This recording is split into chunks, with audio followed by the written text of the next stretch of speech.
In my previous video, I talked about I brief in my previous video I briefly mentioned form versus formlessness, and I feel like I didn't explain it properly in that video, and it was really just a fresh idea. And even now, it still is a fresh idea. I'm still kind of trying to figure it out what it means to me. But I wanted to make this video to clear it up, and as a, like almost as a follow up or an explanation from my previous video. Um, my previous video I talked about poetry and in general art and how that is a way to interact or explore formlessness and form. And I want to kind of just talk about the difference between form and formlessness in my definition. And as I explained in the previous video, form is materiality. It's the material things in the world that you can see, feel, hear, or just things that are aware to your five senses.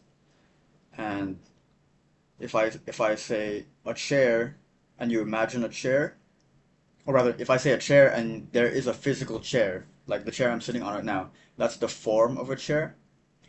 And if you proceed to a formlessness, because it's a scale from form to formlessness, the formlessness idea of a chair is kind of impossible to grasp. It's something that is used as a seat, and as you progress from formlessness to form, it kind of begins to form and it takes fruition into some object or some material, real thing. Whereas maybe in the middle would be the concept of a chair where you can picture it in your mind, but it's not real. So you could say that in between form and formlessness is imagination. And I want to talk about how your imagination or your intuition is the bridge from formlessness to form.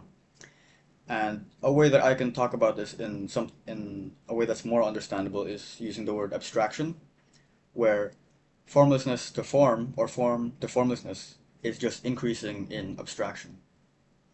And just to tell you guys about my experience, I've always been kind of an abstract person where I'd have these abstract problems or I'd have these abstract thoughts that whenever I tried to translate to other people, they wouldn't really get it, or they'd try to give their own explanation, but their explanation wasn't abstract enough, or their explanation was too real or too material, or I didn't like how their explanation was because it wasn't on my level of abstraction. That makes me sound very pretentious, but I think when you're aware of the abstraction that your mind naturally gets into, you get further into ideas and ideas that you can't name and you can't really put your finger on. And you can kind of see that in some of my videos where a lot of my videos I talk about how you don't need to explain a lot of things, and it's better to leave some things unexplained because they're abstract ideas that you can't really put names on, you can't really explain properly. So I think with abstraction, you kind of make your brain less sensitive to that. Or, no, rather, you make your brain more sensitive to abstraction, where if you sense an abstract thought that's actually something formless trying to reach out to you, or you're getting in contact with the formlessness.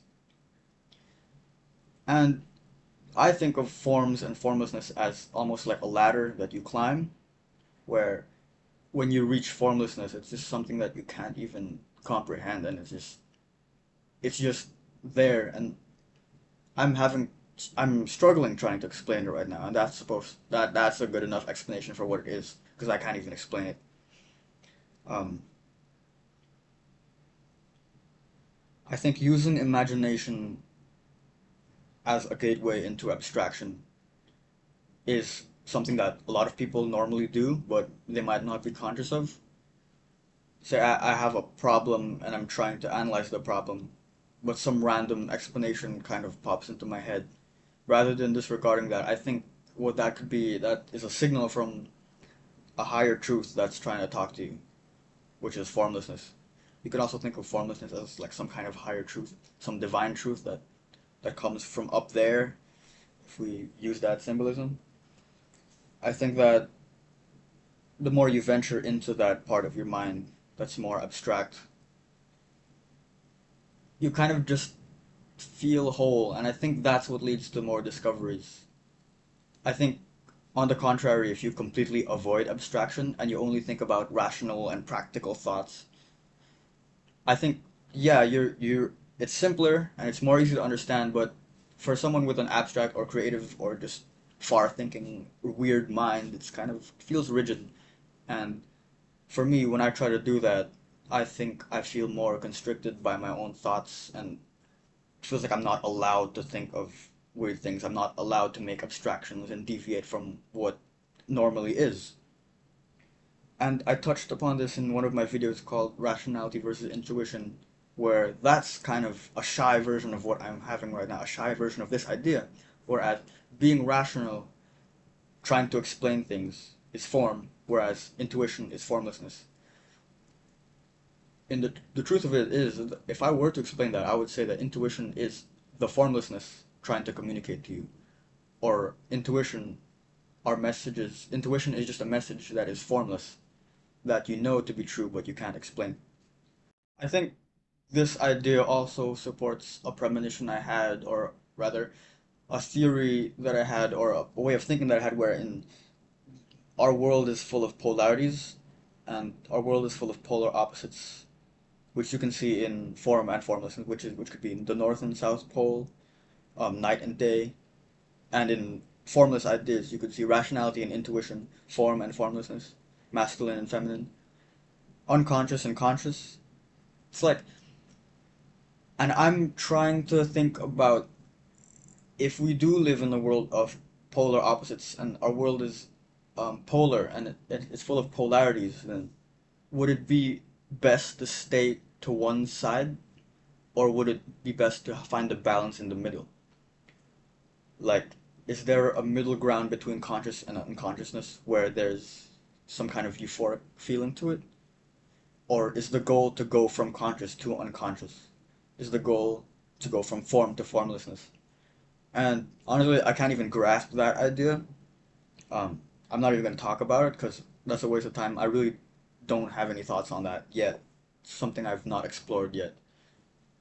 And just to demonstrate, I think form and formlessness is something I'm displaying through my YouTube channel, where I'm taking material, physical experiences and things that you can feel and see, and I'm trying to explain them in a way that kind of doesn't really make real sense. I'm trying to make them more abstract and trying to dissect them. And I don't know if I'm doing a good job at that, but I really think that this whole channel is me just trying to further my abstraction, trying to go further down the road of abstraction, attempting to find a place in what could be formless, trying to find a conclusion where I can say that I can explain something. But I don't think explaining something or being able to explain these things is the right conclusion. I really don't know. I think most of my videos are just me questioning. And I think, yeah, that's a good thing. I think philosophical inquiry is a good first step into finding a philosophy that you live by, creating new ideas and concepts or theories. And I think most of my next, most of these videos are just going to be me questioning and trying to propose ideas. And I'm just going to keep doing that for the rest of my life, maybe, until I find something. And I've been doing that for these past few videos, and only now have I come up with a concept or idea that I can call my own. Not to say that I invented it, because these ideas that I'm talking about probably do already exist, and I just haven't discovered them or don't know what they're really called. But the idea of form and formlessness, when I thought about that for the first time, I was kind of amazed. I was like, I'm a philosopher, but I don't know. It's just something I think of, and I feel a passion to share that with you, no matter how bad I am at explaining it and how twisted my explanations can be. But just talking about it, I feel like expressing it and expressing what I think is true will just leave me to keep digging for truth, keep digging for these discoveries. And I think if I continue doing this, I'll find new things and I'll find new video ideas to talk to you about. And I'm sure this is only the beginning, because I can't even explain to you properly. I can explain to you the base idea of what I think form and formlessness is, but I can't really give you advice.